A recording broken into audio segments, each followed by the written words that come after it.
Me avisan. Grabando. Hola compañeros y docente. En este video veremos la bioética en la metodología triangular de la película ¿Cuánto vale la vida? Bueno, este trabajo pues es presentado por mis compañeras Paola Andrea Uribe, Daniela Loaiza y mi persona Lisette Daniela. Se da inicio, es una película que se llama ¿Cuánto vale la vida? Dirigida por Sara Colangelo del año 2020. La película tiene tres personajes principales, que son Kenneth Feinberg, interpretado por Michael Keaton. Él, dentro de la película, cumple un rol como abogado especialista en compensación, ¿cierto? ¿Cuál es la función de él? Él es nombrado por el gobierno de los Estados Unidos para dirigir el Fondo de Compensaciones para las Víctimas del 11 de septiembre. Él al comienzo pues se muestra como una persona fría y técnica, es decir, estaba enfocado en aplicar fórmulas para determinar el valor de cada vida. Ya con el tiempo pues su visión cambia al escuchar los testimonios de las familias afectadas. Por otro lado tenemos a Camille Virus, interpretada por Amy Ryan.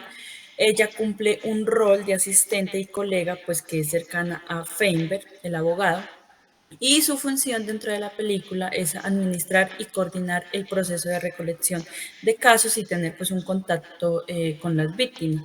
Ella se tiene un enfoque más humano y empático desde el inicio, siendo pues una influencia clave para Feinberg. Y también está el actor Charles Wolf, interpretado por Stanley Tucci.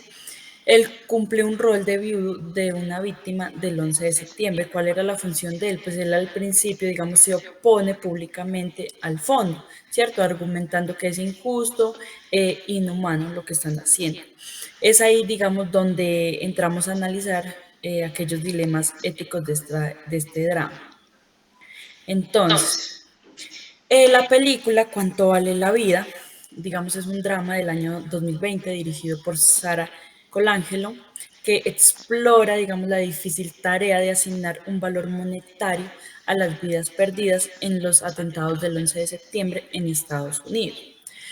Esta película se centra en la historia real de Kenneth Feinberg, el abogado pues encargado de determinar las compensaciones económicas para las familias de aquellas víctimas.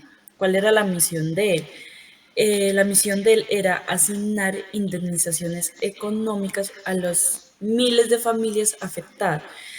Sin embargo, pues a medida que se enfrenta a las historias personales de cada uno, el dolor, digamos, y las exigencias de los sobrevivientes, es ahí donde Faber pues comienza a cuestionar sus principios éticos y a comprender la verdadera dimensión humana de la tragedia.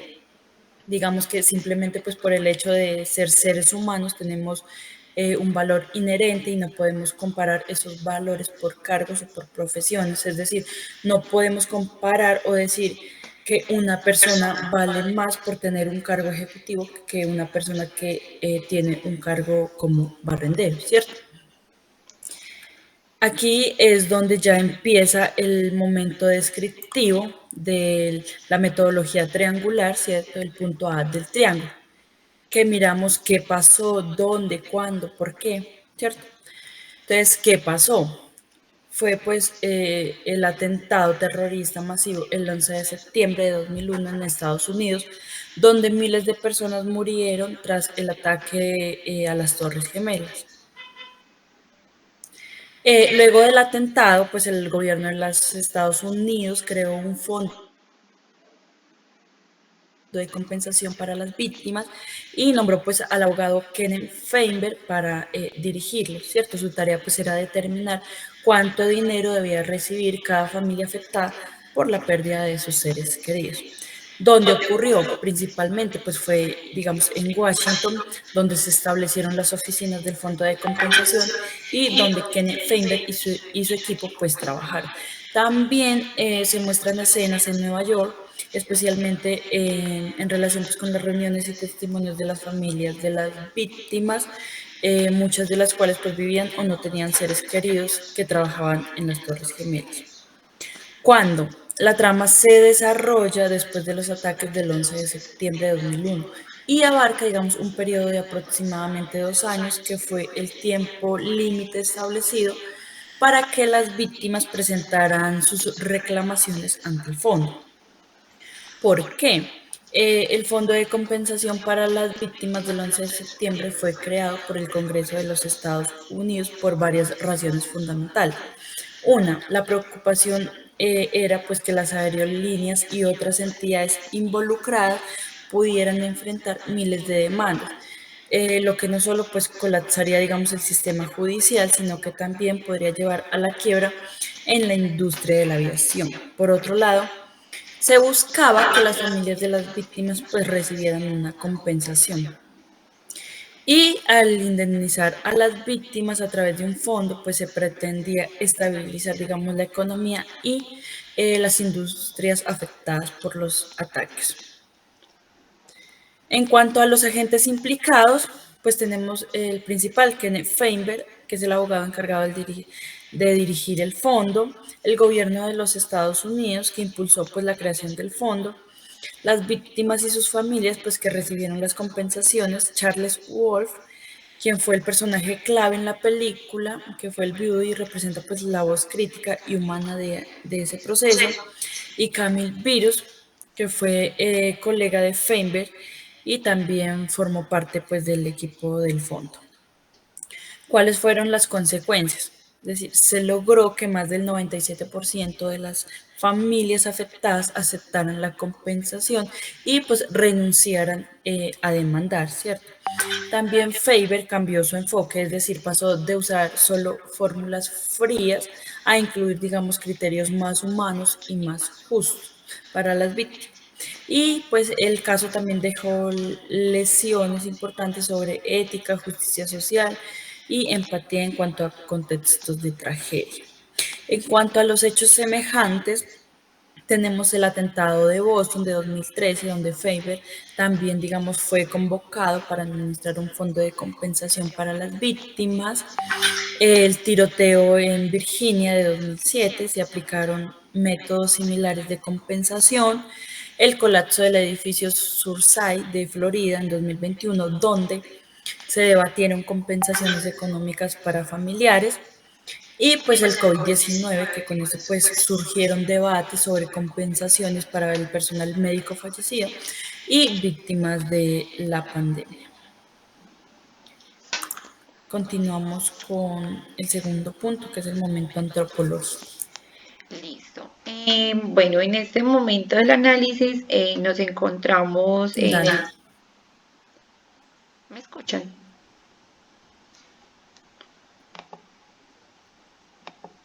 Bueno, en este segundo punto nos encontramos en el momento antropológico, que corresponde pues al punto B del triángulo propuesto en la bioética personalista.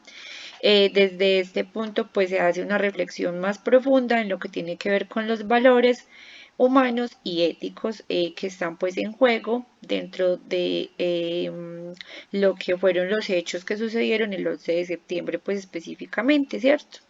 Estos están relacionados con la vida, la integridad y la dignidad humana de la persona.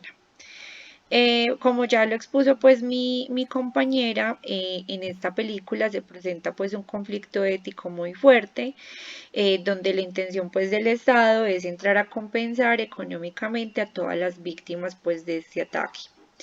En un principio, el criterio que se usó para asignar pues como una compensación fue como el emplear pues una estrategia de dar unas sumas económicas basadas en los ingresos económicos de cada persona fallecida, lo que genera pues indignación y pues más dolor en lo que tiene que ver con el tema de dignidad de los familiares pues como personas vulneradas pues en sus derechos, ¿cierto? En este principio de la bioética personalista y de acuerdo a lo que es el desarrollo de la película, nos lleva a hacernos pues una pregunta y es si el valor monetario es, pues asignar el valor monetario es correcto, ¿cierto? para cuantificar cuánto vale la vida humana, ¿cierto? Si hay una utilidad económica para poder cuantificar esta. El principio personalista y antropológico es una corriente ética, ¿cierto? Donde toda acción debe valorarse según la concordancia de la dignidad humana de cada persona. En el caso analizado, eh, nos lleva pues a valorar tres vertientes, ¿cierto? Y es de que hay unos principios fundamentales y es de que por encima de una vida no está otra, ¿cierto? Es decir, que todas tienen igual valor. Entonces, esto nos lleva pues a tener como un principio y es que el valor absoluto de la vida humana, pues la vida humana es igual para todos la dignidad es igual, sin importar si la condición económica o social o profesional de cada persona que haya fallecido. Hay una segunda vertiente pues que nos lleva a evaluar y es el nexo inseparable entre la vida, la verdad y la libertad. Y esto tiene que ver cuando se excluyó la voz de los familiares, teniendo en cuenta pues de que todos fueron tratados en igual condiciones. Inclusive pues todos fueron tratados como reclamantes y no reconocidos pues como víctimas, lo que en un principio llevó a que ellos no tuvieran libertad pues de participar como activamente en lo que pretendían o como pretendían ser reparados, siendo pues ignorados tanto emocionalmente como humanamente, ¿cierto? Fueron pues ignorados en principio por el Estado a través pues del buffet que fue quien representó pues por así decirlo estos derechos. Otra vertiente que nos lleva pues a examinar es que el conocer es para curar, no para manipular. Y esto tiene que ver con el conocimiento legal y ético. Esto va más enmarcado al conocimiento profesional, teniendo en cuenta que el conocimiento debe ser para el servicio, pues como ya le indiqué, humano, de que este conocimiento no debe pasar por encima o no debe ser utilizado para pasar por encima de la dignidad del ser humano, ¿cierto? En este caso, Feinberg comienza pues a escuchar a cada familia y comienza a aplicar una fórmula más humana al reconocer el sufrimiento real de cada familiar, de cada caso específico y deja de un lado esa fórmula matemática o esa fórmula cuadriculada que se planteó desde un principio. Eh, el principio eh, personalista, como pues su nombre lo indica, tiene que ver más desde los valores humanos y los valores éticos, ¿cierto? Eh, Son pues como más presentes, más personalizados y estos, por ejemplo, tienen que ver con la honestidad, pues al reconocer la injusticia del modelo inicial, ¿cierto? El buffet se da cuenta que desde un principio lo que trataron de hacer fue de meter todos los casos en una sola bolsa y pues que en efecto esto no era honesto. No era justo con lo que cada familiar esperaba que se reconociera. Eh, Fueron honestos y cambiaron su metodología. Dentro de este conjunto pues ético está el cuidado de la vida y la salud emocional de los sobrevivientes. En efecto, pues ellos también tuvieron que ser reconocidos pues como víctimas y pues a su vez en efecto fueron escuchados. Como se ve en el desarrollo de la película, muchas de las víctimas ni siquiera querían una reparación económica, sino que el solo hecho de ser escuchados y el ser tenidos en cuenta dentro de su sufrimiento emocional, para ellos ya era suficiente. Y también el autocuidado moral, ¿cierto? Del bufet de abogados, ya que ellos decidieron a lo largo de estos 2 años transformarse para actuar desde una ética más justa, más personalizada y tomar, pese a que fueron tantos casos, tomar caso por caso y evaluarlo de acuerdo a las necesidades concretamente para que cada familiar, cada persona o cada persona que fuera indemnizada, pues fuera indemnizada de manera justa de acuerdo a sus necesidades. Es importante tener en cuenta que dentro del principio personalista no se puede perder de vista el modelo del principio principialista, ¿cierto? Hay que tener en cuenta que estos cuatro principios o estas cuatro eh, columnas vertebrales que soportan el principio principialista, pues no se deben perder de vista a la hora de tomar pues decisiones de este tipo, y es la justicia, ¿cierto? ¿Por qué? Porque esto nos hace un llamado a que se debe tratar con equidad a las víctimas, como lo fue en este caso. La autonomía. ¿Por qué? Porque se escuchó, pues en un inicio, pese a que no se escucharon a las familias, se dieron cuenta que no se podía dejar de un lado el escuchar el caso específico y tener en cuenta las necesidades específicas. Y la beneficencia y no maleficencia, teniendo en cuenta que en un principio se causó un daño moral y por eso pues las víctimas o los familiares se sintieron rechazados por el Estado, se presentó renuencia en ellos a aceptar el tema de la indemnización porque pues en efecto ellos sentían de que estaban siendo vulnerados moralmente al tratar la vida de sus familiares simplemente como un número y al ser cuantificables de acuerdo a su capacidad económica y no de acuerdo a lo que era cada persona como ser humano o como individuo, ¿cierto?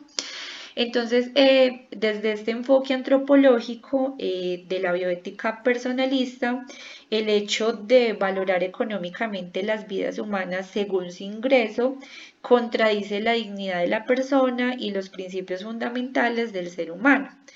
La transformación ética del caso ocurre cuando se reconoce a cada víctima como única, irrepetible y digna de ser escuchada, sin importar la condición económica, que fue pues ya como el desenlace de la película. Damos entonces paso al punto C del triángulo. Bueno, continuamos con el momento ético práctico. La primera pregunta es si se obró bien o se obró mal. Todos los seres humanos tenemos diferentes puntos de vista en el momento en que pensamos o actuamos. Desde este modelo podemos observar que el presidente de Estados Unidos lo que quería era proteger la economía del país. ¿Cómo la quería proteger? Evitando que las familias demandaran al Estado con una gran cantidad de dinero, lo cual esto iba a lograr disminuir la economía pues, potencial de los Estados Unidos, lo cual afectaría a todo un país y las personas pues, que lo rodean y los países que lo rodean. Bueno, en este caso, el abogado es una persona que adquirió una calidad humana increíble. Se puede observar que él hablaba con cada familia, los escuchaba, miraban qué tan importante era esa persona que perdieron, trataba de ayudarlos y fue muy equitativo en lo que él quería, que se lograra para el bien del país. Desde otro punto de vista, muchas personas pueden ver que no se indemnizó de una manera adecuada a las víctimas. Pero todo esto se da en un proceso de tiempo en el cual cada caso fue estudiado de manera adecuada. Bueno, otra de las preguntas que se hacen en el tema es que si se debería hacer, ¿qué se debería hacer en un caso similar? Se puede pensar que estudiar un poco más con detalle a cada una de las familias, verificando sus necesidades de cada uno, ya que no es lo mismo estudiar o indemnizar a una familia que tiene un poder económico un poco más elevado a que aquellas personas que perdieron a esa persona que tal vez era su sustento económico, que trabajaba para ellos, ¿cierto? Entonces, en este caso, se debe ser mucho más ético, más sensibles con los casos y buscar mejores condiciones y beneficios para cada una de las familias. Bueno, nos podemos realizar otra pregunta. ¿Qué se debería hacer a nivel educativo, a nivel familiar, legal y estatal. Podemos pensar que a nivel educativo se puede indemnizar de esta manera a las familias. ¿Cómo? Por ejemplo, los menores de edad se podría haber garantizado que terminaran la universidad, em, que terminaran la universidad con todos los gastos pagos, o que al menos un miembro de la familia pudiera terminar em, sus estudios educativos. También ayudar un poco más a las familias, impulsándola a los deportes, tal vez a un mejor empleo. A nivel familiar, brindar un poco más de apoyo psicológico, un mayor acompañamiento a cada una de esas familias que perdieron ese ser querido. A nivel legal, considero que tal vez las familias debieron de adquirir un poco más de conocimiento, buscar otras opciones, otro abogado que las pudiera defender para poder lograr un poco más de beneficio. Y a nivel estatal, el Estado lo hizo de manera adecuada, protegiendo su economía. Miramos otra pregunta que tenemos y es, ¿cuáles son las mejores alternativas? Como vemos, cada persona piensa y actúa de manera diferente, ¿cierto? Por eso somos seres humanos. Este caso es un caso complejo, más cuando se trata de la pérdida de un ser querido. En muchos casos la pérdida se trata de esa persona, como lo hablábamos anteriormente, de esa persona que era un sustento para ese hogar. Por lo tanto, debieron de brindar mucho más apoyo económico a las familias. Bueno, esta película nos deja una gran reflexión. ¿Y cuál es? Que cuando uno actúa bien, la vida le recompensa a uno como todas esas cosas buenas que hacemos, así como ese abogado pues que defendió este caso, que muchos modelos en otro tipo de situaciones se adquirió este modelo pues de defensa, lo cual de una manera positiva ayudaba a muchas víctimas. Muchísimas gracias.